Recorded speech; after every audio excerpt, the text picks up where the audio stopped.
اللہ تبارک و تعالیٰ نے فرمایا یا ایھا الذین آمنوا اتقوا اللہ، اے ایمان والو اللہ سے ڈرو، وقولوا قولا سدیدا، اور بات سیدھی کیا کرو، بات سچی کیا کرو، بات صاف ستھری کیا کرو۔ یا اللہ اس کا فائدہ تیری بارگاہ کرم سے کیا ملے گا؟ فرمایا یصلح لکم اعمالکم، میں تمہارے لیے تمہارے اعمال سنوار دوں گا، تمہاری اصلاح ہو جائے، تم سنور جاؤ، تمہارے لیے تمہارے اعمال سنوار دیے جائیں گے۔ یہ فائدہ دنیا کا ہے، سچ بولنے والے کو، صحیح بات کرنے والے کے اللہ اعمال سنوار دے گا، یہ اس کا دنیا کا فائدہ ہے۔ اور آخرت میں کیا ملے گا؟ فرمایا وَيَغْفِرْ لَكُمْ ذُنُوبَكُمْ، اللہ تمہارے گناہوں کو معاف فرما دے گا، اللہ تمہارے گناہوں کو معاف کر دے گا۔ وَمَن يُطِعِ اللَّهَ وَرَسُولَهُ فَقَدْ فَازَ فَوْزًا عَظِيمًا، اور جو اللہ اور اس کے رسول کی فرما برداری کرے تو تحقیق یہ بہت بڑی کامیابی۔ سچ بولنا، سیدھی بات کرنا، اپنے الفاظ اور اپنی گفتگو کو ہمیشہ صاف ستھرا رکھنا، یہ اللہ کی رضا بھی ہے اور میرے نبی پاک علیہ السلام کی تربیت بھی ہے۔ اسلام سچا دین ہے، قرآن سچی کتاب ہے، ہم سچے نبی کے ماننے والے ہیں صلی اللہ علیہ وسلم۔ ہمارے محبوب نے ہمیں سچ کا حکم دیا، فرمایا سچ بولو گے نا یصلح لکم اعمالکم، تو اللہ فرماتے ہیں میں تمہارے اعمال کو سنوار دوں۔ سچائیاں انسان کو مضبوط کرتی ہیں، جھوٹ انسان کو کمزور کر دیتا ہے، اعصابی طور پر بھی، اخلاقی طور پر بھی، سماجی طور پر۔ انسان کے رشتے بھی ٹوٹتے ہیں جھوٹ بولنے سے۔ سچائی انسان کی ذاتی ضرورت بھی ہے، معاشی ضرورت بھی ہے اور اجتماعی ضرورت بھی ہے۔ اسلام میں کچھ چیزوں کی گنجائش ہے، اس پہلو کو آپ نے توجہ سے سننا ہے۔ یہ حکم دیا گیا ہے کہ سچ بولو تو ذرا حکمت کے ساتھ بولو۔ دنیا میں سب سے سچا پیغام دین کی دعوت دینا ہے، اس کے لیے حکم دیا ادعو الی سبیل ربک بالحکمہ، دین کی دعوت دو تو دانائی کے ساتھ دو، حکمت کے ساتھ۔ یہ کہا گیا ہے کہ سچ بولو تو ذرا حکمت کے ساتھ بولو، دانائی کے ساتھ بولو۔ میری بات کی سمجھ آ رہی ہے آپ حضرات؟ اس پہلو کو پہلے پیش نظر رکھیں کہ سچ، لوگ کہتے ہیں جی میری جی طبیعت ہے جی سچی بات کرنے کی، کون سی بات سچی جس میں جھگڑا ذرا جلدی ہو جائے؟ تو یہ کوئی سچ نہیں ہے۔ سچ حکمت کے ساتھ آپ بیان کریں گے، سچ پہ آپ کھڑے ہوں گے، آپ سچائی کی جب بات کریں گے تو دانائی کے ساتھ کریں گے۔ دنیا کا سب سے بڑا سچ ہے لا الہ الا اللہ، تو میرے نبی پاک صلی اللہ علیہ وسلم نے اس سچ کو صرف کھڑے ہو کے تقریروں میں کہہ کے اور کافروں کو لتاڑ کے اور بلا بلا کہہ کے بیان نہیں فرمایا، بلکہ اس طرح کی حکمت اپنائی ہے کہ نبی پاک نے یہ سچ لوگوں کی روحوں تک اتار دیا ہے۔ تو سچ آپ بولیں گے پر کس طرح بولیں گے؟ حکمت کے ساتھ، دانائی کے ساتھ۔ لیکن جہاں ڈٹنے کی بات آئے گی کہ اب حکمت کا لوگ ناجائز فائدہ اٹھائیں گے، وہاں اللہ حکم دیتا ہے کہ ان الذین قالوا ربنا اللہ ثم استقاموا، پھر ڈٹنے کی بات ہے تو پھر تو اللہ کا نام لے کے ڈٹ جا۔ لیکن عام جب آپ سچ آگے بیان کریں گے تو اس کو بڑی حکمت کے ساتھ، دانائی کے ساتھ۔ کچھ جگہوں پہ خلاف واقعہ بات کرنے کی اجازت ہے۔ نبی پاک صلی اللہ علیہ وسلم نے فرمایا کہ ان کو جوڑنے کے لیے تو ایسی بات کر لے، تجھے اس کی اجازت ہے۔ جوڑنے کے لیے تجھے خلاف واقعہ بات کرنے کی، مطلب اس کی دلیل یہ ہے کہ دو بھائی آپس میں ناراض ہیں تو کسی کی ذمہ صلح کرانا لگا تو بڑے کے پاس گیا تو بڑے نے کہا کہ چھوڑ، تجھے پتہ ہی نہیں چھوٹے نے ظلم کتنے کیے۔ جب آدمی غصے میں ہوتا ہے تو وہ کوتاہیاں بیان کرتا ہے۔ اب اس کو یہ کہا گیا کہ یا کہ یہ نہ کہے کہ وہ تو کہہ رہا تھا کہ بڑا ظالم ہے چھوٹا بھائی، بلکہ وہ کہے یار ساری باتیں اپنی جگہ پہ رہی، پر وہ کہہ رہا تھا آخر میرا بھائی ہے، میرا بھائی کے بغیر گزارا تو نہیں نا۔ تو وہ خلاف واقعہ بات کرے، چھوٹے کے پاس آیا اور آ کے کہا کہ بڑے سے میں ہو کے آیا ہوں، تو اس نے کہا تمہیں پتہ ہی نہیں، بڑا تو بڑی دیر سے کھا رہا ہے، کھا ہی سارا بڑا گیا۔ تب یہ بات چھوٹے کو آ کے بتانے کی ضرورت ہے، تو ایسی بات کر جو بظاہر خلاف واقعہ ہو لیکن لوگوں کو جوڑ دے۔ جوڑنے کے لیے خلاف واقعہ بات کرنے کی اجازت ہے، اب لوگ توڑنے کے لیے خلاف واقعہ بات کرتے۔ چاہیے تھا کہ جوڑتے، کہتے تیرا بھائی ہے، میں تو بات نہیں کرنا چاہتا پر ہے پورا ظالم، وہ کیا کرے بھائی، تیرا بھائی ہے، اب رشتے بدلتے نہیں۔ تو میں نے کہا جناب نے بڑا اچھا کردار ادا کیا، آ گئی ہے سمجھ، آپ کیا کہنا چاہ رہے ہیں۔ تو لوگ توڑنے کے لیے کردار ادا کرتے، ایک تو یہاں اجازت دی، دوسرا میرے نبی کریم صلی اللہ علیہ وسلم نے فرمایا جنگ کے موقع پر اگر تمہیں خلاف واقعہ بات کرنی پڑے تو اس کی تمہیں جنگی حکمت عملی کے لیے اجازت ہے۔ تیسرا فرمایا کہ اپنی بیوی کو مطمئن کرنے کے لیے اگر کسی شخص کو خلاف واقعہ بات کرنی پڑے تو اس کی اسے کس بات کی اجازت ہے؟ چلے مسکرائیں نا، آپ ویسے ہی بتا دیں، ہو ذرا سنجیدہ اس مسئلے پہ، اس میں ہنسنے کی کیا ضرورت ہے؟ یہ کوئی ہنسنے والی بات تھوڑی ہے، اس پہ آپ ویسے ہی بتا دیں۔ لیکن بیوی سے خلاف واقعہ بات کریں آپ، کبھی اس کو منانے کے لیے کوئی ایسی بات کر دیں، لیکن اگر جھوٹ کا پلندہ اس کے سامنے بھی کھول دیں گے نا، اس کا بھی اعتماد ضائع ہو جائے گا، اور میاں بیوی کا رشتہ ہی اعتماد پہ قائم ہوتا ہے۔ جب وہ سمجھ جائے گی نا کہ میرے ساتھ بولتا ہی جھوٹ ہے، سچ بولتا ہی نہیں، تو پھر یہاں بھی معاملہ صحیح نہیں رہے گا۔ تو یہ دو تین مواقع، ایک چوتھی بات ہے اس پر بھی تھوڑی توجہ کر لیں تاکہ مضمون کو آگے سمجھنے میں آسانی ہو جائے۔ ایک ہے ذو معنی لفظ استعمال کرنا حکمت کے تحت۔ حکمت کے تحت ایک آدمی کے سامنے کھانا آیا ہے تو وہ کھانا اس کے لیے مضر صحت ہے، بعض لوگ بعض چیزیں کھا کے ان کی طبیعت بگڑ جاتی ہے۔ اب سامنے والا کہتا ہے جناب کھانا، تو وہ کہا الحمدللہ جی الحمدللہ، بے شک بھوک لگی ہوئی ہے، لیکن اب وہ کھانا اگر کھائے گا اس کے لیے تکلیف ہے، تو اس کو یہ اجازت ہے کہ وہ سامنے والے کا دل بھی بچا لے اور اپنی صحت بھی۔ لیکن وہاں بھی ہم لوگ نخرہ دکھاتے ہیں، ہم لوگ نخرہ دکھاتے ہیں، کہتے ہیں جی یہ بلائلر میں نہیں کھاتا، یہ جو بڑا گوشت ہے یہ میں نہیں کھاتا۔ تو آپ صاف کہیں کہ جناب میرا نخرہ بڑا، میرے لیے چھوٹا گوشت پکائے، بات ختم ہو گئی۔ اب سامنے والے کی گنجائش نہیں تو وہ کیا کرے؟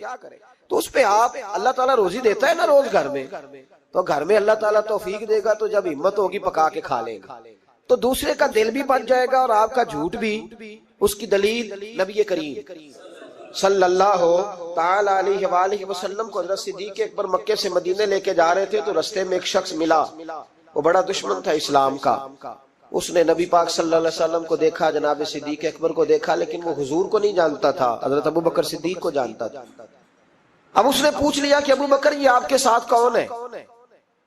تو جناب صدیق اکبر رضی اللہ تعالیٰ عنہ فرماتے میرے دل میں خیال آیا کہ اگر میں نے حضور کا نام بتایا تو یہ شور بھی کرے گا اور ہو سکتا ہے تکلیف بھی پہنچائے، تو میں نے ایک حکمت کا جملہ استعمال کیا۔ ہادی کہا کرتے تھے رستہ دکھانے والے کو، تو عرب کے لوگ کسی کو کئی دفعہ ساتھ رکھتے تھے کہ ہمیں رستہ دکھاؤ، اس کو ہادی بنا لیتے تھے۔ کئی دفعہ بندے کہتے تھے آؤ چوک تک چھوڑ آتے ہیں آپ کو، پھر آپ سیدھا یہ روڈ، اس کو ہادی کہا جاتا تھا۔ تو حضرت ابو بکر صدیق کہتے ہیں کہ لوگ تو کہتے تھے نا چوک تک چھوڑنے والے کو ہادی، تو میں اپنے نبی کو اس لیے ہادی کہتا تھا کہ یہ جنت تک چھوڑ کے آئیں گے اور جنت کے بعد بھی ساری نعمتیں ان کی ہدایت سے ملے گی۔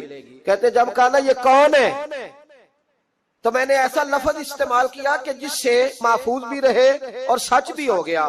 حضرت صدیق اکبر عرض کرنے لگے یہ میرے ہادی ہے، یہ میرے ہادی ہیں۔ تو وہ سمجھا کہ یہ چوک تک، گلی تک، اگلے چوراہے تک چھوڑنے جا رہے ہیں، اس طرح کے ہادی ہیں۔ کہتے میں نے کہا ہادی ہیں، تو وہ کہا اچھا اچھا اچھا تمہارے ہادی ہیں۔ وہ گزر گیا۔ فرماتے میں نے حضور کی طرف دیکھا تو محبوب مسکرائے، گویا محبوب سمجھ گئے کہ ابو بکر نے جو والا ہادی مجھے کہا ہے وہ والا ہادی ہے جو جنت کا راستہ دکھاتا ہے۔ تو اس طرح کا ذو معنی لفظ استعمال کرنا شریعت کے اندر جائز ہے۔ لیکن جھوٹ، صریحاً جھوٹ، اور ہمارے زمانے کے اندر تو جھوٹ، ایسا لوگ جھوٹ بولتے ہیں جو گناہ بے لذت ہے، کوئی مطلب ہی نہیں۔ اگر آپ ناراض نہ ہو تو بڑے بڑے سیانے لوگ جھوٹ بولتے ہیں۔ اب تو لوگوں نے گناہوں کے نام بدل لیے۔ میں اکثر کہتا ہوں کہ اب چغلی کا نام لوگوں نے گپ شپ رکھا ہے، آؤ تھوڑی دیر گپ شپ کرے، محلے کے 4-5 معزز لوگوں کی پگڑیاں اچھالے، یہ گپ شپ ہے ہماری۔ اور جھوٹ کا نام بدل کے ہم نے بہانہ رکھ دیا ہے۔ بیوی کہتی ہے میں نے شوہر سے بہانہ کر دیا، بندہ کہتا آئے تھے کچھ لوگ بس میں نے بہانہ کر دیا، تو بھائی تو صاف کہہ میں نے جھوٹ بولا ہے، اس کا نام بدل کے بہانہ کیوں؟ اور بلا وجہ کا جھوٹ، بلا وجہ کا دوست بیٹھے یارانہ ہے، جھوٹ بول رہے ہیں، وہ 6 کروڑ آیا تو 9 کروڑ نکل گیا، تو وہ ابا جی لائے وہ جگہ خرید کے، تو میں نے کہا نہیں ڈیفینس والی نہیں مجھے پسند، میں تو وہ بیریا ٹاؤن والا مکان خریدوں گا۔ تو یہ جھوٹ کس کس پہ روب ڈال رہے؟ اور جس کو جھوٹ سنایا جا رہا ہے وہ بھی آگے سے جھوٹ بول رہا ہے، وہ کہہ رہا ہے نہیں تیرے تو ابے نے دیکھا، میرے دادے نے بھی 10 کروڑ دیکھا ہوا ہے۔ تو ان کہانیوں کا مطلب کیا ہے؟ کیوں لوگ ایسا کرتے ہیں بلا وجہ؟ اور پھر کچھ لوگوں کو ہر وقت بولنے کی اجازت ہے، وہ کہتے ہیں میں کہانی بنا کے سنانی پڑے، سنانی ضرور ہے، مذاق۔ ایک آدمی لطیفہ سنا لیا تو اب اس کی عزت نہیں بچتی جب تک یہ نہ سنائے۔ راز ہو گئے آپ لوگ، گورنے لگے ہو نا بیچ بیچ میں سے تھوڑا تھوڑا. صحیح کہہ رہا ہوں؟ کیا ہوتا ہے کہ اب سنانا ضرور ہے لطیفہ، چاہے جھوٹا گھڑ کے بیان کیا جائے.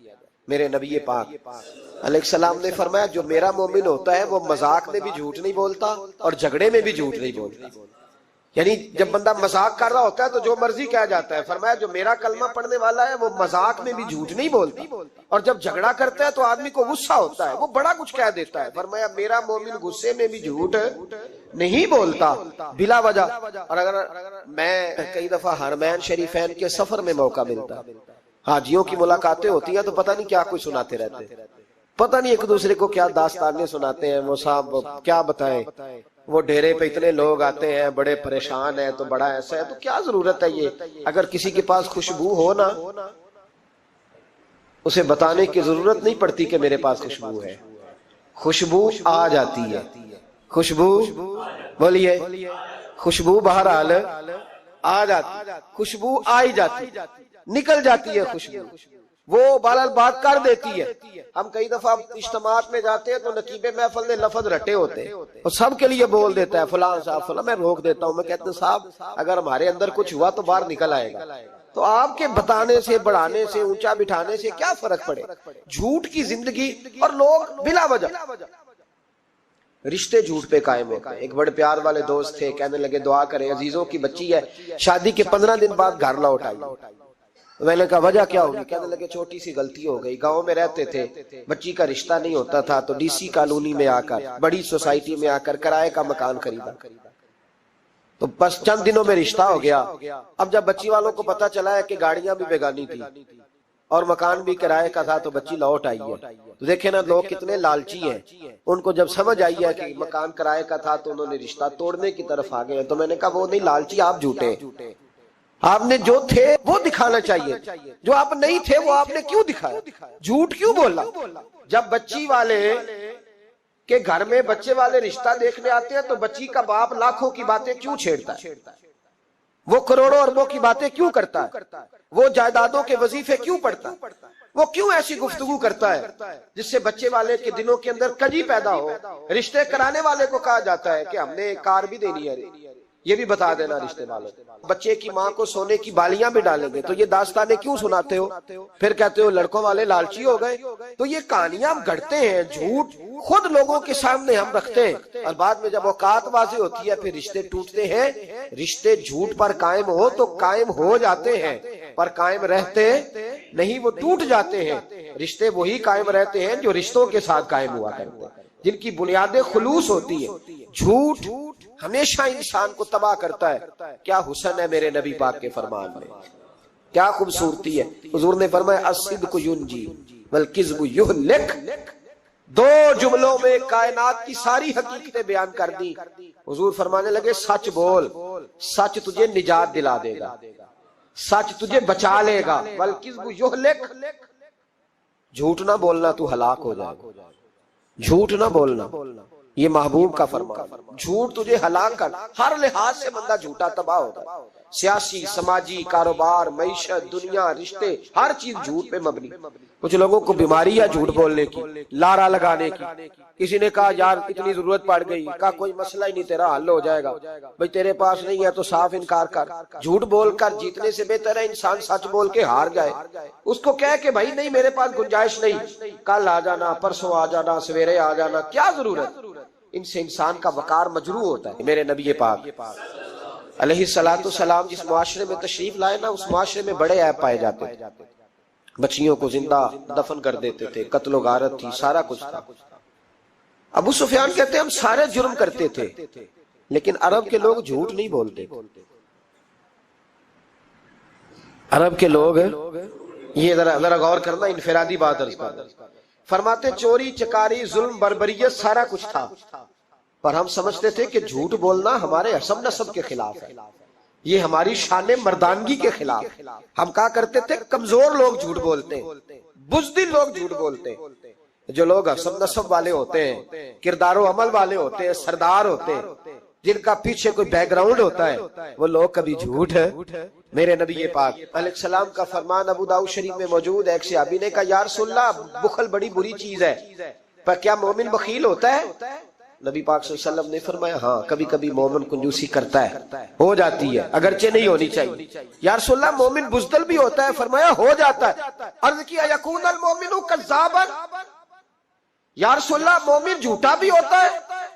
فرمایا قال لا، مومن سب کچھ ہو سکتا ہے پر مومن جھوٹا ہو سکتا، مومن جھوٹ بول سکتا، جھوٹ نہیں اس کی زبان سے نکلتا، یہ مومن کی شان ہی نہیں۔ عرب کے لوگ کہتے ہیں کہ جھوٹ ہماری مردانگی کے خلاف، ہمارے تو ملک میں جتنا بڑا جھوٹا ہوتا ہے اللہ ماشاءاللہ اتنا وہ بڑا قد کر جاتا ہے، جس کو ہمارے ملک میں لوگوں نے سیاست نام ہی جھوٹ کا سمجھا۔ ٹی وی پہ بیٹھ کر بہت بڑی جماعت کا بہت بڑا سربراہ کہتا ہے فلانا کام 6 مہینے میں ہو جائے گا۔ مراد ہو گیا آپ لوگ؟ چلو جو کوئی گل نہیں، بہت بڑی بات، 6 مہینے میں ختم، ٹھیک ہو جائے گا آپ کا مسئلہ۔ 6 مہینے کے بعد جب پوچھا جاتا ہے تو کہتے ہیں سیاسی بیان تھا، رات گئی تو اتنا ظلم، شرم ہی نہیں آئی۔ ابو سفیان کہتے ہیں کہ نبی پاک صلی اللہ علیہ وسلم کے جب کچھ صحابہ چلے گئے نا ہجرت کر کے حبشہ کی طرف، تو حبشہ کے نجاشی بادشاہ نے مسلمانوں کو بھی بلایا اور پیچھے سے جو قریش لینے گئے انہیں بھی بلایا، بات چیت ہو گئی تو اس کے دل میں خیال آیا کہ میں کسی سردار سے نہ پوچھوں بات کیا ہے۔ ابو سفیان کہتے ہیں میں تجارت کی غرض سے حبشہ گیا ہوا تھا، تو نجاشی بادشاہ کے کچھ لوگ آئے اور مجھے لے گئے، کہنے لگے بادشاہ بلاتا ہے، کہتے ہیں میں سردار تھا۔ بادشاہ نے جب بلایا تو اس نے نبی پاک علیہ السلام کے بارے میں مجھ سے سوال و جواب شروع کیے، تو میں نے وہ رٹی رٹائی گردان جو سارے پڑھا کرتے تھے وہ میں نے پڑھ دی کہ معاذ اللہ جادوگر ہے، ساحر ہے، کاہن ہے، لڑائیاں کرا دی، نیا مذہب لے آئے، معاذ اللہ وہ جو گردان عرب کے لوگوں نے ابو جال نے ابو لہب نے رٹی ہوئی تھی میں نے سنا دی۔ کہتے اس نے ایک سوال پوچھا، اس نے کہا چل ابو سفیان جو تو کہتا ہے ٹھیک ہی کہتا ہوگا معاذ اللہ، لیکن یہ بتا کہ کیا کبھی انہوں نے جھوٹ بھی بولا ہے؟ کیا انہوں نے کبھی، بہت بڑی بات ہے اس کو سمجھنا۔ تو ابو سفیان کہتے ہیں کہ میرے دل میں 1 منٹ کے لیے خیال آیا کہ میں جھوٹ بول دوں، کہہ دوں کہ وہ بولتے ہیں معاذ اللہ جھوٹ، لیکن پھر میرے اندر سے آواز آئی کہ تو قبیلے کا سردار ہے، اور جو مردانگی والے لوگ ہوتے ہیں ان کی زبانوں سے کچے جملے نہیں نکلتے، وہ جھوٹ نہیں بولتے۔ جو کسی منصب پر فائز لوگ ہوتے ہیں وہ ایسے ہی ان کی زبان ہر وقت چسکے کے لیے تھوڑا یہاں جھوٹ تھوڑا وہاں جھوٹ نہیں پھینکتی، وہ لوگ جھوٹے نہیں ہوتے۔ تو سردار ہے، تو چودھری ہے، تو سربراہ ہے، تو اہل ہے، تو منصب والا ہے، جھوٹ بولے گا؟ کہتے ہیں مجھے کہنے لگا سوچ کیا رہے ہو، بتاؤ کبھی جھوٹ بولا ہے؟ ابو سفیان کہتے ہیں میں نے فیصلہ کیا، میں نے کہا نہیں میں سردار ہو کے جھوٹ بولوں؟ کہتے ہیں میں فوراً بول پڑا، میں نے کہا وہ رشتے میں میرے بھتیجے لگتے ہیں، میرے سامنے آنکھ کھولی، میرے سامنے بچپن گزرا، میرے سامنے جوانی گزری، میرے سامنے شادی ہوئی، میں نے ان کی زندگی کے بڑے رنگ دیکھے، میں نے انہیں ماں سے بچھڑتے بھی دیکھا، دادا کی گود میں کھیلتے بھی دیکھا، پھر دادا کے جنازے پر بھی دیکھا، میں نے انہیں ہر حال میں دکھ اور سکھ میں دیکھا۔ کہنے لگا نجاشی سارے اختلاف اپنی جگہ پر میں نے اس رسول کو اس وقت بھی دیکھا جب مکے کے لوگ ہتھیلیوں پہ اٹھاتے تھے، اور آج بھی دیکھتا ہوں جب لوگوں نے پتھر اٹھائے ہوئے ہیں۔ میرا بھتیجا بھی ہے، میرا اپنا بھی ہے، میرا رائے کا شدید اختلاف بھی ہے، لیکن میں جھوٹ نہیں بولوں گا۔ وہ میرا بھتیجا دکھ میں ہو یا سکھ میں ہو، وہ آسانی میں ہو یا تکلیف میں ہو، امیر کے پاس بیٹھے یا غریب کے پاس بیٹھے، اس کی زبان سے جب بھی نکلتا ہے حق اور سچ ہی نکلتا ہے۔ اس نے زندگی میں کبھی جھوٹ بولا؟ اسیر دشمن کی چاہ میں بھی، مخالفوں کی نگاہ میں بھی امی ہے، صادق ہے، معتبر ہے، میرا پیغمبر عظیم تر ہے، میرا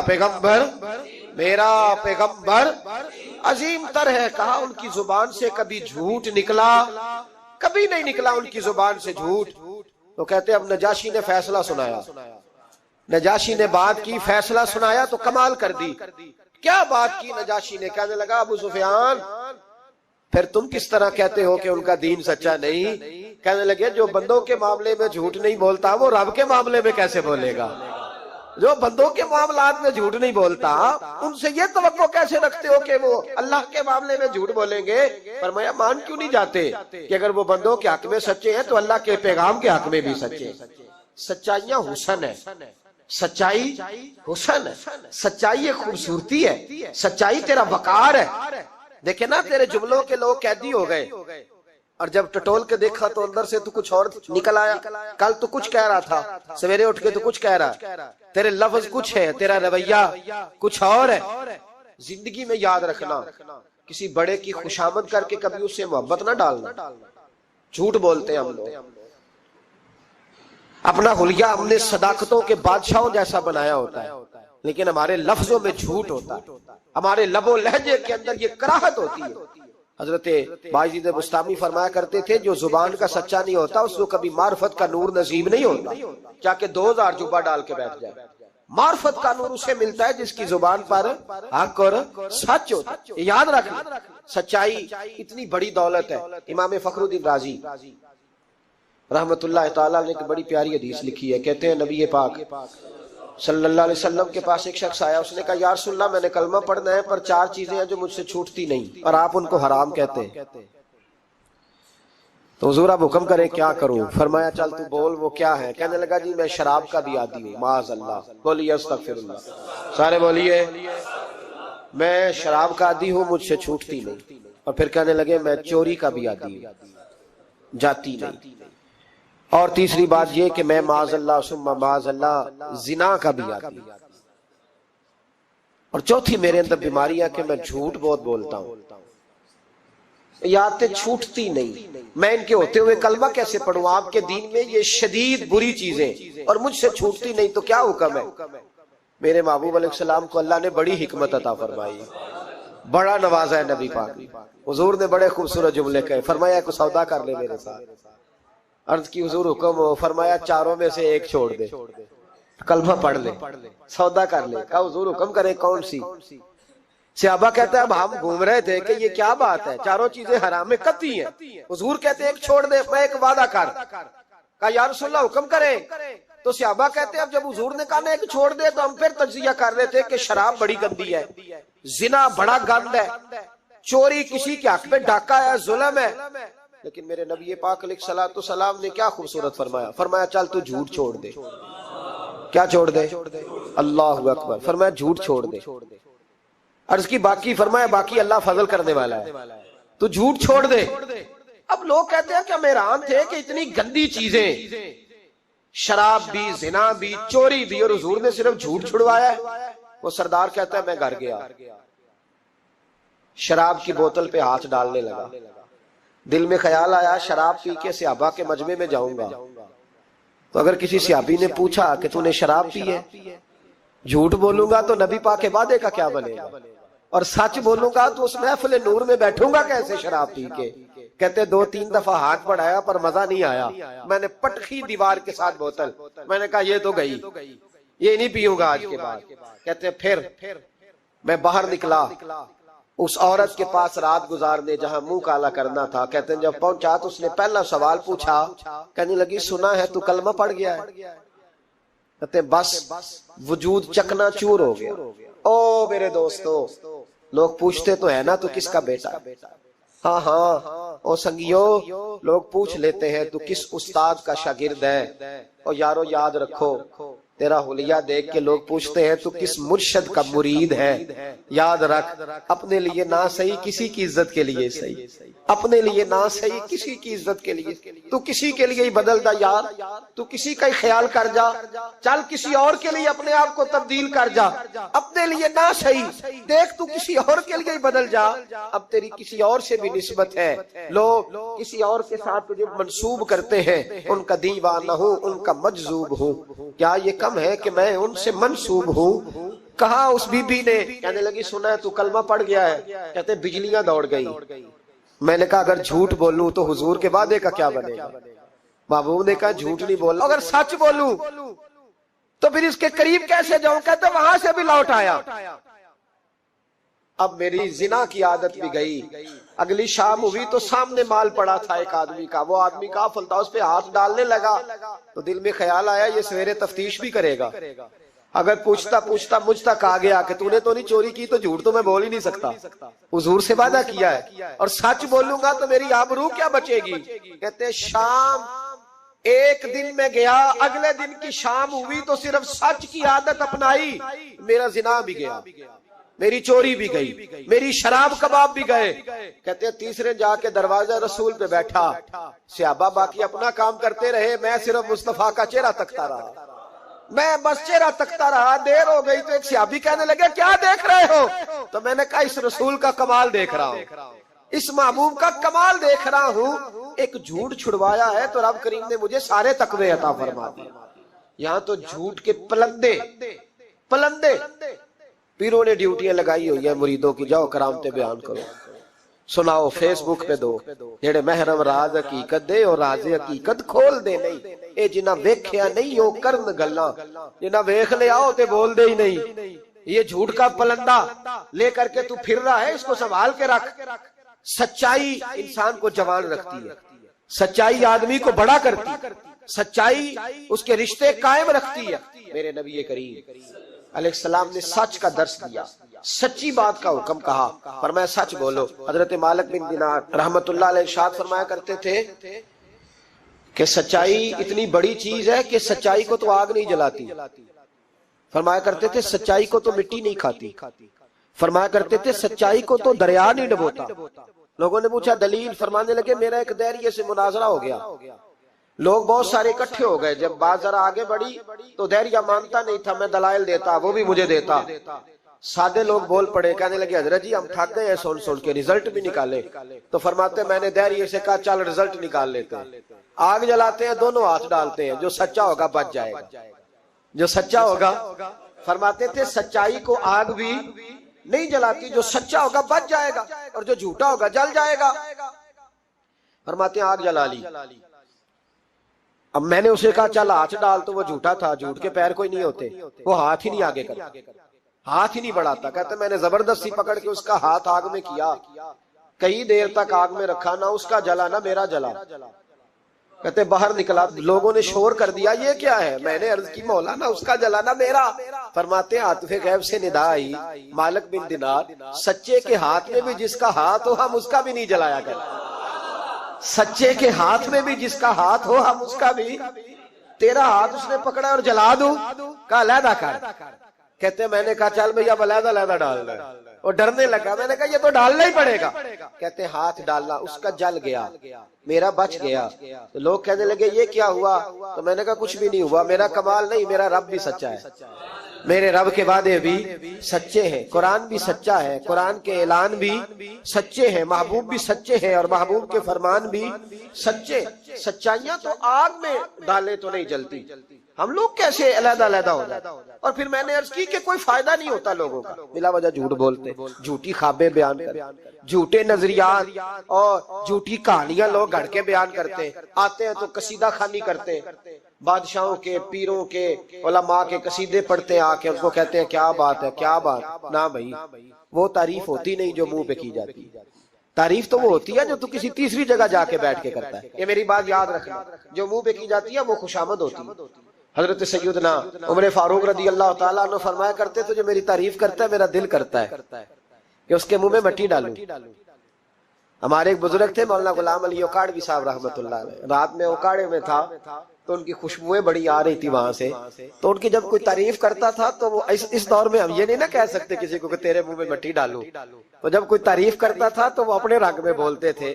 فرمایا کرتے دل کرتا ہے تیرے منہ میں خاک شفا ڈالوں، تیرے منہ میں مدینے کی خاکیں شفا ڈالوں. تو بندہ کہتا کیا مطلب؟ کہنے لگے حضرت عمر مٹی کہا کرتے تھے نا، تو میں کہہ نہیں سکتا کہیں تو ناراض نہ ہو جائے. تو منہ پہ تو خوش آمدید 2 منٹ آئے. اور پیر بھی چونکہ علماء بھی اللہ ماشاءاللہ میری طرح جو کہلواتے ہیں، وہ علماء مشائخ بڑے لوگ، وہ تعریف کے اللہ تعالیٰ خیر کرے بڑے مزے ہوتے ہیں. تو تھوڑی دیر تعریف کرتا ہے، آنے والا کہتا ہے حضرت جی بلے بلے ساری رات اسی رہے ہو خواب. یہ 2-3 تعریفیں سنو، اب میں گیا، آپ جانے اور آپ کا کام جانے. او بھائی تعریف خالی کرتے رہنے کا کیا مطلب ہے؟ پیارا تو وہ ہوتا ہے جو مشن کا وارث ہوتا ہے، جو دست و بازو بنتا ہے، جو آگے بڑھتا ہے، جو دکھوں سکھوں میں دھوپ چھاؤں میں ساتھ ہوتا ہے. آ کے تعریف کرنا، کلادہ ملانا، نکل جانا. کئی دفعہ ساتھ رہنے والے تعریفیں نہیں کر پاتے، کوئی ضرورت بھی نہیں ہوتی، انہیں ضرورت بھی نہیں، اس لیے کہ وہ تعریف نہیں کر رہے، وہ عمل کر رہے، وہ نوکری کر رہے، وہ ڈیوٹی کر رہے. تو ہم تعریفوں کے پل باندھتے. ابا جی کی بھی کچھ لوگ میری تعریفیں کرتے ہیں، خدمت کوئی نہیں کرتے، صرف تعریف پہ گزارا کرتے. تعریف نہ کر، یہ جھوٹ کا پلندہ نہ باندھ. ایک بزرگ کی تحریر پڑھ رہا تھا رات کو، بڑا مزہ آیا. فرمانے لگے نبی پاک کے زمانے کے تو جانور بھی سچ بولتے تھے. کیا کہہ دیا میں نے؟ حضور کے زمانے کے کون؟ حضور کے زمانے کے تو جانور بھی سچ بولتے تھے. اور پھر انہوں نے دلیل کے طور پر کہا، کہنے لگے نبی کریم علیہ السلام گزر رہے تھے، سرور کائنات گزر رہے تھے صلی اللہ علیہ وسلم، ایک پہاڑی علاقے سے ایک آواز آئی، کسی پکارنے والے نے کہا یا رسول اللہ، گویا ان لفظوں میں کہا یا رسول اللہ ہے انظر حالنا. حضور نے پلٹ کے دیکھا تو ہرنی بندھی ہوئی تھی، ہرنی. نبی پاک علیہ السلام گئے اس کے پاس. ایک روایت ہے کہ صحابی نے اس کو باندھا تھا، ایک روایت ہے کہ یہودی نے باندھا. حضور گئے، آ کے کہا کیا بات ہے؟ تو عرض کرنے لگے یا رسول اللہ یہ بندہ مجھے قیدی بنا کے لایا اور آپ میرے تھنوں کو دیکھے دودھ سے بھر گئے، بچے میرے تڑپ رہے، اگر تھوڑی دیر کے لیے یہ مجھے چھوڑ دے تو میں وعدہ کرتی ہوں دودھ پلا کے فوراً واپس آ جاؤں. نبی پاک صلی اللہ علیہ وسلم نے یہودی سے کہا چھوڑ دو. اس نے کہا اگر نہ آئی تو؟ نبی پاک نے فرمایا یہ سچے سے وعدہ کر رہی ہے تو سچا کر کے دکھائے. حضور کے زمانے کے جانور یہ سچا وعدہ کر کے دکھائے. نبی پاک صلی اللہ علیہ وسلم نے اسے چھوڑ دیا. تو جانور کو جب آپ بندھے ہوئے کو چھوڑتے ہیں تو بڑی تیز دوڑتا ہے. اتنی تیز دوڑی کہ جنگلوں کے اندر اور پہاڑوں میں گم ہو گئی، نظر ہی نہیں آ رہی کدھر گئی. جب وہ گم ہو گئی تو وہ یہودی کہنے لگا وہ تو غائب ہو گئی، اس طرح گئی ہے کہ لگتا ہی نہیں تھا پلٹ کے آئے گی، یہ نہیں آئے گی. محبوب نے فرمایا نہیں یہ ضرور آئے گی، یہ سچ کہہ کے گئی ہے، یہ لوٹے گی. وہ یہودی کہتا جب میں نے کہا نا نہیں آئے گی تو واہ میرے محبوب تیری شان پہ بھی قربان جائے، کیا انداز ہے. حضور چارپائی پہ اس کے پاس بیٹھ گئے، فرمایا چل میں بیٹھتا ہوں بطور گارنٹڈ کے، میں بیٹھتا ہوں، آئے گی تو میں جاؤں گا، یہیں بیٹھا ہوں. وہ کہتے حضور بیٹھے رہے، شام ڈھلنے لگی، میں نے کہا کوئی نہیں آئی. فرمایا فکر نہ کر آئے گی. کہتے تھوڑی ہی دیر گزری تو وہ لہراتی ہوئی آئی، وہ دوڑتی ہوئی آئی. پہلے آ کے اس نے حضور کے قدم چومے، سجدہ کیا اور پھر وہ شکریہ ادا کر کے واپس گئی. جہاں رسی بندھی ہوئی تھی اس کے پاس جا کے بیٹھ گئی، کہنے لگی مجھے باندھ لو، میں وعدہ کیا تھا. تو نبی کریم علیہ السلام نے فرمایا جا اسے جا کے باندھ. اس نے باندھ لیا تو حضور فرمانے لگے چل میرے ہاتھ بیچ دے. نرخ بازار محبت کا انوکھا ہو گیا، خود خریداروں میں شامل آ کے مولا ہو گیا. کہا بیچ دو میرے ہاتھ، میں خرید لیتا ہوں. اس نے عرض کی حضور نہیں میں نے نہیں بیچنا. کہا کیوں؟ عرض کرنے لگے یا رسول اللہ اسے نہیں بیچنا، میں نے اپنا بیچنا ہے، مجھے کلمہ پڑھا دے، انہیں مسلمان ہونا ہے، اور جب میں غلام ہوں تو میری ہر شے آپ کی ہے. میرے رسول پاک علیہ السلام نے اسے آزاد کر دیا. امام زرقانی فرمایا کرتے تھے تو سچ بولے گا تو آزاد ہو جائے گا، جھوٹ بولے گا تو قیدی رہے گا. حضور نے اسے سچ کی برکت سے آزاد کر. الصدق ینجی، سچ تجھے نجات دلاتا ہے، سچ تجھے بچا لیتا ہے. سچائیاں انسان کو زندہ رکھتی. آپ دیکھ لیں اس ملک کے اندر کتنے سیاستدان آئے، پھر وہ گزر گئے، اللہ جانے کہاں گئے، بیوروکریٹس آئے گزر گئے. جو لوگ سچ بولتے ہیں وہ قائم رہتے، جن کے افکار میں سچائیاں تھیں، جن کے کردار میں گفتگو میں سچائیاں تھیں وہ موجود ہیں. زمانہ سارا گزر جائے گا لیکن حضرت خواجہ معین الدین اجمیری کا مزار چمکتا ہی رہے گا. دنیا کہیں سے کہیں پہنچ جائے پر بابا فرید الدین کی شان میں کمی آ سکتی نہیں. اور سارے لاہور میں جب سناٹا چھا جاتا ہے تو داتا علی اجمیری کے مزار پر اس وقت بھی قرآن پاک کی تلاوت ہو رہی ہوتی. جو سچ لے کے آئے اور جنہوں نے سچائیاں بکھیری ان کا کمال یہ دیکھو کہ آج بھی وہ چمک رہے ہیں، سچائیاں باقی رہتی ہیں. ہمیں تو قرآن پاک نے حکم دیا یا ایھا الذین آمنوا اتقوا اللہ وکونوا مع الصادقین، اللہ سے ڈرو اور سچوں کے ساتھ رہا کرو، جھوٹوں سے یرانے نہ لگاؤ، جھوٹے لوگوں کے ساتھ تعلقات نہ بناؤ، سچوں لوگوں کے ساتھ رہو، سچائیوں کا ساتھ دو، سچ ہمیشہ اپنے دامن میں رکھو. میرے نبی پاک صلی اللہ علیہ وسلم کے ایک صحابی تھے تو کاغذ قلم لے کے بیٹھتے. اب تو ہمیں علم کی قدر نہیں ہے نا، بڑی بڑی حسین باتیں ہوتی ہیں پر وہ 2-4 گھنٹے سننے کے بعد بھول جاتی ہیں، چونکہ محفوظ کرنے کا معیار ہی نہیں، طبیعت ہی نہیں. تو وہ صحابی جب حضور کی بارگاہ میں آیا کرتے تھے تو کاغذ قلم لے کے آتے، محبوب جو بھی ارشاد فرماتے لکھ لیتے. کچھ لوگوں نے ان سے کہا کہ یار حضور کی طبیعت مبارک کبھی جلال میں، کبھی جمال میں، کبھی خوش طبی میں، کبھی کسی طرح تو ہر شے لکھ لیتا ہے. دیکھا کر جب حضور تربیت کے انداز میں اور لوگوں کو سمجھانے کے انداز میں واعظ و نصیحت کر رہے ہو، اس وقت لکھا کر جب کسی سے انفرادی گفتگو ہو رہی، صرف فقط ایک شخص پر فوکس ہو، ایک سے بات ہو رہی ہو، تب نہ لکھا کر۔ جب اجتماعی طور پر کوئی دستور، کوئی منشور دیا جائے تب لکھا کر۔ تو ہر بات لکھتا ہے، حضور کبھی مسکرا کے بات کرتے ہیں، کبھی جلال میں۔ اس نے کہا یار تیرا فلسفہ تو ٹھیک ہے، لکھنا چھوڑ دیا۔ کہتے ہیں اگلی شام میں بغیر کاغذ قلم کے آیا تو محبوب علیہ السلام نے فرمایا تیرے کاغذ پینسل کدھر ہے؟ تیرا کاغذ پینسل کدھر ہے؟ مجمع میں بیٹھے لوگ سمجھتے ہیں شاید سامنے والے کو اتنے لوگوں میں خبر نہیں، لیکن جو تاڑنے والے ہیں وہ قیامت کی نظر رکھتے ہیں، کو خبر ہوتی ہے کہ کہاں کیا ہو رہا ہے۔ میرے حضرت صاحب فرمایا کرتے تھے ہم تو بات کرتے ہیں تو کئی دفعہ سمجھ آ جاتی ہے چہرے کا اثر دیکھ کے کہ اب یہ سوچ کیا رہا ہے، اب یہ کیا اندر کھچڑی پکا رہا ہے، یہاں تک اللہ والوں کو سمجھ آتی۔ کہتے ہیں نبی پاک علیہ السلام نے جب پوچھا نا کاغذ قلم کہاں ہیں تو میرے آنسو ہی نکل گئے۔ میں نے کہا اس کا مطلب ہے کہ میرے محبوب کی مجھ پہ نظر رہتی ہے کہ یہ کس حال میں آتا ہے، کس طرح آ کے بیٹھتا ہے، کیا اس کا انداز ہے، حضور کو پتا ہے۔ فرماتے ہیں میں رو پڑا، کاغذ قلم کدھر ہے؟ عرض کی یا رسول اللہ صلی اللہ علیہ وسلم، کچھ لوگوں نے کہا تھا کہ حضور کبھی جلال میں، کبھی جمال میں، کبھی انفرادی گفتگو کرتے ہیں تو ہر شے لکھتا ہے، خاص خاص موقع کے بعض و نصیحت لکھا کر۔ تو فرماتے ہیں میرے نبی پاک علیہ الصلوۃ والسلام نے فرمایا اکتب اکتب اکتب، تو لکھا کر لکھا کر لکھا کر۔ میں کسی حال میں بھی ہوں، کسی رنگ میں بھی ہوں، کسی موقع پر بھی ہوں، میرے منہ سے جو بھی نکلتا ہے حق اور سچ ہی نکلتا ہے۔ کسی موقع پر بھی کوئی بات خلاف واقعہ نکلتی۔ مدینہ شریف میں حاضری دینے کے حوالے سے نا ایک شخص نے تحقیق کی اور اس کی ریسرچ آئی تو اس نے کہا کہ میں سوچتا تھا لوگ سب سے زیادہ کہاں روتے ہیں، تو لوگ سب سے زیادہ مدینہ شریف جا کے روتے ہیں، بڑا روتے ہیں۔ بڑی امید ہے سرکار قدموں میں بلائیں گے، کرم کی جب نظر ہوگی مدینے ہم بھی جائیں گے، اور اگر جانا مدینے میں ہوا ہم غم کے ماروں کا تو مکینے گنبد خضرا کو حال دل سنائیں۔ وہاں جا کے لوگ روتے ہیں، تڑپتے ہیں۔ اب آپ شک پیدا کر دیں کہ پتہ نہیں حضور حیات ہیں معاذ اللہ کہ نہیں، تو اعلیٰ حضرت نے 2 قسمیں اٹھا کے کہا تو زندہ ہے واللہ، تو زندہ ہے واللہ، بس میری چشم عالم سے چھپ جانے والے تو زندہ ہے محبوب، اور اس پر دلائل دیے۔ تو میرے عزیز انہوں نے ہمارے عقیدے پکے کیے۔ پھر بھی اگر کوئی کچی پکی باتیں کرے، سویرے کچھ کہے، دوپہر کچھ کہے، شام کچھ کہے، تو وہ بندہ کمزور پڑا ہے، ورنہ ہماری فکری کی عادت نے ہمیں دلائل سے، کتب سے، حوالہ جات سے مزین کیا۔ تیسری بات، اعلیٰ حضرت بریلوی کہتے ہیں علم کا شوق پیدا کرو۔ اعلیٰ حضرت خود مرید ہیں ایک سلسلے میں، اور مرید اس طرح کے کہ غلامی والے مرید ہیں۔ آج کل زیادہ تر لوگ مرید نہیں ہوتے،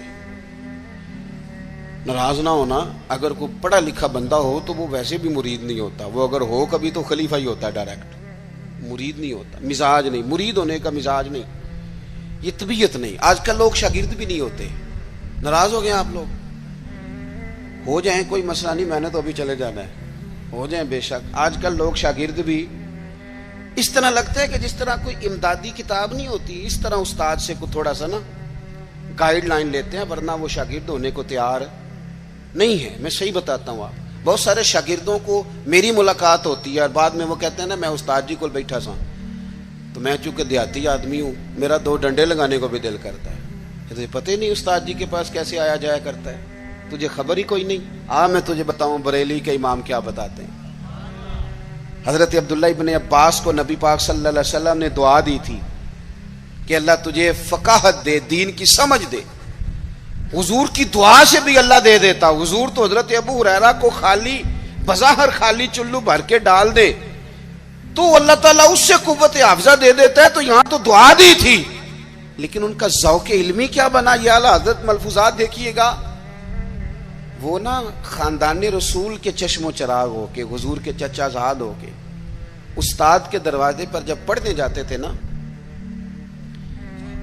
تو جا کے دروازے پہ دستک نہیں دیتے تھے، کہتے میں اپنے استاد کے دروازے پر کبھی حضرت ابی بن کعب کے پاس جاتا رضی اللہ تعالیٰ عنہ، کبھی حضرت زید بن ثابت کے پاس جاتا، میں جا کے باہر دروازے پہ بیٹھ جاتا، دستک نہیں دیتا تھا، ٹیلی فون نہیں کرتا تھا کہ پیر صاحب میں پہنچ گیا جی، ہار لے کے باہر آ جاؤ، باقاعدہ مرید صاحب آ گئے، جلدی کر لیں. استاد جی میں کب سے باہر کھڑا ہوں, یہ انداز نہیں.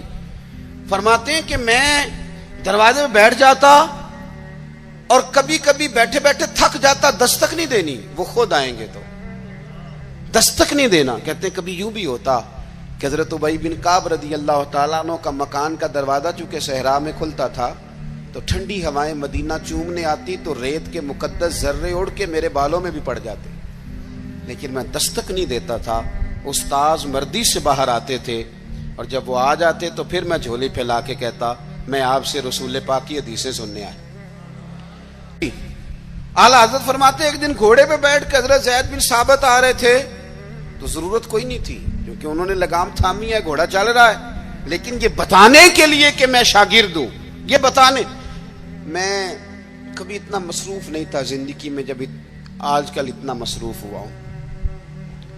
کل میں نے ظہر کے بعد اسلام آباد سے کوئی 1 گھنٹہ اوپر پہاڑیوں پہ تھا میں, اور آج میں ظہر کے بعد آپ کے پاس ہوں. ابھی مجھے گوجرا جانا ہے اور پھر رات کو وہاں سے واپس لوٹنا ہے اور کل ظہر کے بعد مجھے خانے وال پہنچنا ہے. کئی دفعہ ایک پیر اٹھاتا ہوں تو اٹھایا نہیں جاتا, گاڑی میں بیٹھے بیٹھے حد ہو جاتی, اور اس کے باوجود لوگ روزانہ 25-30 لوگ ہم سے ناراض ہوتے ہیں کہ ان وڈے ہو گئے وہ ٹائم ہی نہیں دیندے. اس کے باوجود یہ حال. کبھی کبھی کچھ چیزیں مزہ دیتی ہیں. میں نے ایک وعدہ کیا ہوا تو لاہور میں کسی سے میں نے جانا تھا تو میرے استاد صاحب کا فون آ گیا, فرمان لگے کتنے میں, او شاگردو ترس جاؤ گے نوازوں کو, یہ 2-4 جو رہ گئی ہیں ان کی قدر کرو. کتنے میں بھائی, میں اس کی تھی حضور میں کہا رہا ہوں. فرمان لگے پرسوں پنڈی جانا ہی. تو میں نے چونکہ لاہور وعدہ کیا ہوا تھا, میں کہ حضور میں ذرا اتنے کی کام میں پرسوں پنڈی کی مصروفیت ہے. تو میرے استاذ ہیں اور یہ بات انہوں نے کی تو میرا قد بڑا ہوا. فرمان لگے تینوں وضاحت دینا میں ضروری نہیں سمجھتا, تو پرسوں سویرے 9 بجے تیار ہو کے سڑک تے آویں جانا ہے. بڑے لوگ دعوت دیتے ہیں, بڑے لوگ پیغام دیتے ہیں, بڑا پیار کرتے ہیں. آپ یقین کریں مزہ آ گیا بات کا. مجھے جو بندہ پوچھے پنڈی خیر ہے, میں کہا مینوں آپ نہیں پتا. گھر والے پوچھتے پنڈی خیر ہے, میں کہا مزہ بڑا آنا ہے جانے دا, پتہ کوئی نہیں کی کام میں. انہوں نے کہا پرسوں کبھی مزہ بھی تو لو نا, کبھی ذائقہ بھی تو لو نا. ہمارے ایک بزرگ ہیں, ان کی عمر 65-70 سال ہے, ان کی والدہ انتقال کر گئی, میرے پاس جمعہ پڑھتے ہیں. تو میں ان کے گھر تعزیت کے لیے گیا تو ان کے بچے کہنے لگے کہ ہماری دادی کی عمر 100 سال سے زیادہ تھی پر ابا چوپی نہیں کرتے, ہر وقت روتے ہیں, ان کو کہیں کہ حوصلہ کریں. تو میں نے ان سے کہا کہ بھئی آپ بچے کہہ تو ٹھیک ہی رہے ہیں کہ آپ خود 65-70 سال کے ہیں اور آپ کے بچے بڑے ہیں اور شادی شدہ ہیں, تو آپ. انہوں نے بڑی شاندار بات کی.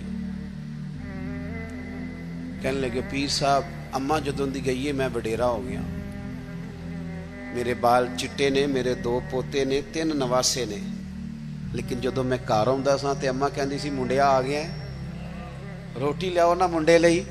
فرماتے ہیں یوں لگتا تھا نہیں بال سفید ہوئے ہیں پر میں ہوں ابھی جوان. جب تک آپ کا کوئی بڑا رہتا ہے آپ طاقتور رہتے ہیں.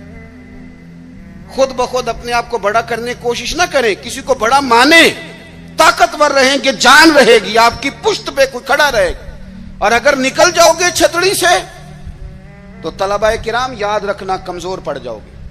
اگر پشت پہ کوئی ہوتا ہے تو بندہ طاقتور ہوتا ہے. ضرورت نہیں تھی حضرت زید بن ثابت رضی اللہ تعالیٰ عنہ کے گھوڑے کی لگام تھامنے کی, پر اعلیٰ حضرت فرماتے ہیں کہ آگے دوڑ کے, حضرت عبداللہ ابن عباس نے دیکھا نا میرے استاد آگے, دوڑ کے جا کے گھوڑے کی لگام پکڑی. تو حضرت زید بن ثابت کہنے لگے ہو میرے نبی کریم علیہ السلام کے چچا کے بیٹے یہ آپ کیا کر رہے ہیں؟ تو کہنے لگے ہمیں بتایا گیا ہے. لفظ دیکھنا ملفوظات شریف میں اعلیٰ حضرت نے لکھے, ہمیں بتایا گیا ہے کہ علماء کا احترام کرنا. جب انہوں نے یہ کہا تو حضرت زید بن ثابت گھوڑے سے نیچے اتر آئے, اور نیچے اتر کے حضرت عبداللہ ابن عباس ان کے شاگرد تھے, ان کے ہاتھ چوم لیے. انہوں نے کہا جناب آپ یہ کیا کر رہے ہیں؟ فرمانے لگے ہمیں بھی بتایا گیا ہے کہ خاندان رسول کا احترام کرنا ہے, ہمیں بھی یہ سبق دیا گیا.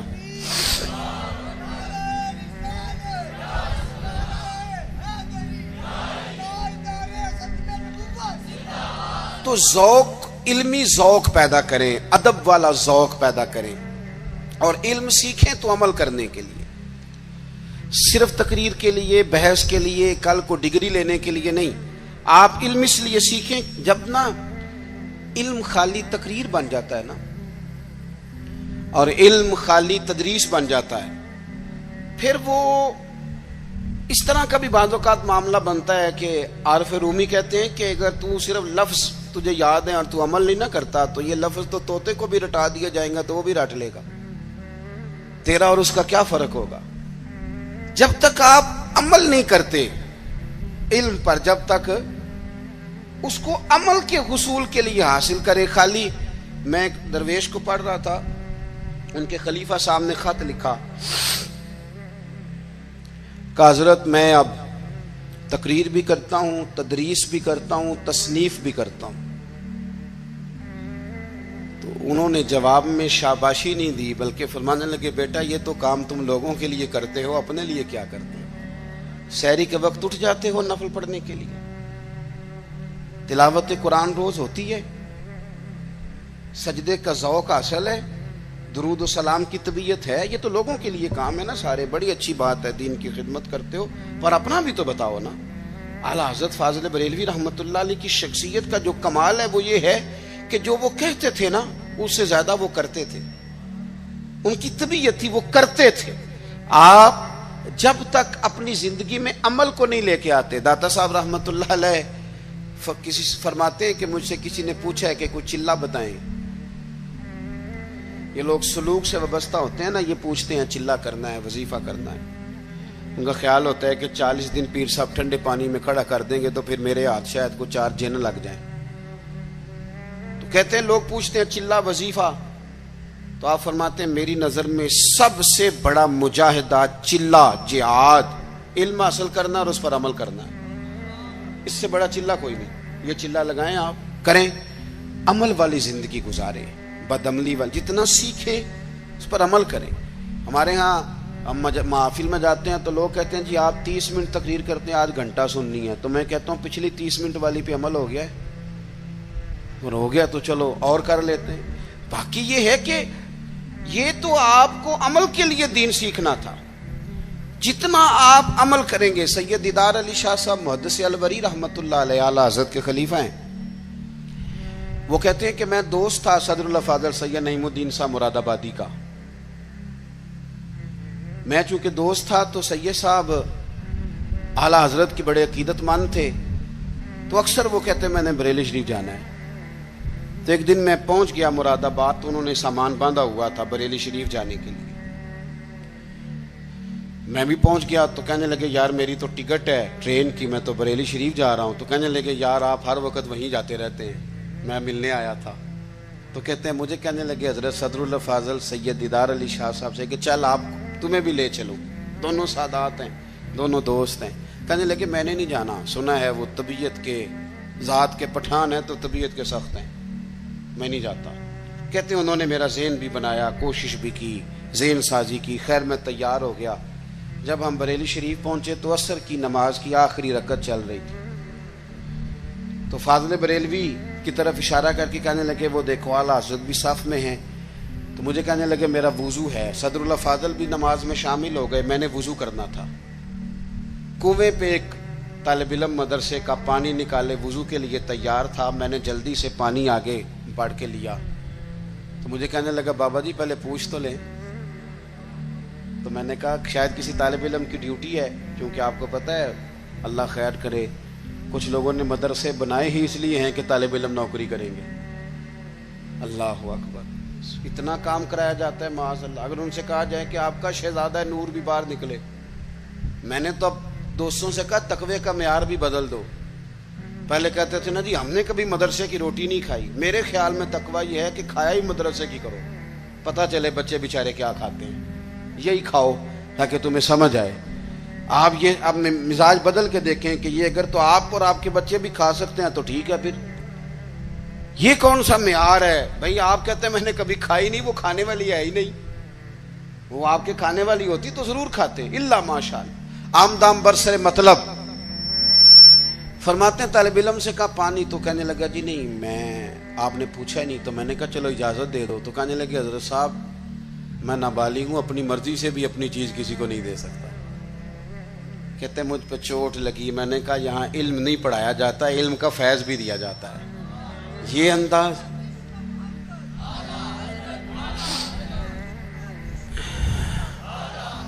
سنیں گے جی آپ.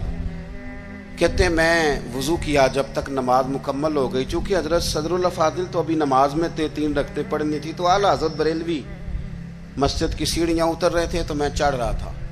اعلیٰ حضرت کو اللہ نے کوئی کمال دیا تھا کہ وہ چہرہ دیکھ کے بتا دیتے تھے کہ بندہ سید ہے. چہرہ دیکھ اللہ نے انہیں یہ انشراح صدر عطا فرمایا. کہتے ہیں پہلے تو انہوں نے نا میرے ہاتھ ہی چوم لیے, بات ہی رنگ ہی اور پکڑ گئی, اثر ہی بڑا ہوا. تو میں نے پوچھا طبیعت کیسی ہے؟ تو کہنے لگے مولانا طبیعت کا کیا بتاؤں, ذات کا پٹھان ہوں, طبیعت ذرا سختی ہے. چونکہ پٹھان ہوں تو طبیعت ذرا میری سختی ہے. کہتے ہیں میں سمجھ گیا. بس پھر حضرت صدر الافاضل اگلی صبح کہنے لگے چلیں. میں نے کہا آپ نے جانا ہے تو جائیں. میں جب تک دور تھا بات اور تھی, اب تو حضور میں ہوں, اب تو بات اور ہے. تو میرے بھائی علم کا فیضان ہو, اس پر عمل ہو. آخری بات جو آپ کی خدمت میں عرض کرنی ہے بڑے درد کے ساتھ, وہ یہ ہے کہ ہمارے جتنے بزرگ تھے نا, صوفیاء تھے, اللہ والے تھے, ان کے دلوں میں نا دوسروں کے لیے بڑا درد رہتا تھا. ہماری طبیعتوں میں نا خود غرضی پورے عروج پہ آئی ہے. دوسروں کے بارے میں ان کی طبیعتیں, جتنے بھی کام کرتے تھے امت کی ملت کی خیر خواہی کے لیے کرتے تھے. ہم الا ماشاءاللہ جو قدم اٹھاتے ہیں تو وہ اپنا نفع نقصان دیکھ کے اٹھاتے ہیں. جب تک آپ کے دل دوسروں کے حق میں نرم نہیں ہوتے, غریب آدمی جو ہوتا ہے نا یہ سیاںا نہیں ہوتا. غربت نے میرے بچوں کو تہذیب سکھا دی, اب سہمے ہوئے رہتے ہیں, شرارت نہیں کرتے. غریب سیاںا نہیں ہوتا. کیوں؟ کہ مہنگا موبائل نہ ہو تو چلانا بھی نہیں آتا, تو بندہ کیسے سیاںا ہوگا؟ وہ اس لیے سیاںا نہیں ہوتا کہ کار نہ ہو گھر میں تو اس کا دروازہ بند کرنا بھی بندے کو نہیں آتا. غریب سمجھدار نہیں ہوتے, اور اگر وہ سمجھدار ہوتے تو پھر وہ غریب ہوتے, پھر تو انہیں بھی سارے چور دروازوں کا پتہ. کافر اسی پچ ہو گیا, پھر تشبیہ مسلح کی کرنا. اساں ظاہر نو رب منیائے, باطن دا اللہ کی کرنا. اساں ظاہر نو رب منیائے, باطن دا اللہ کی کرنا.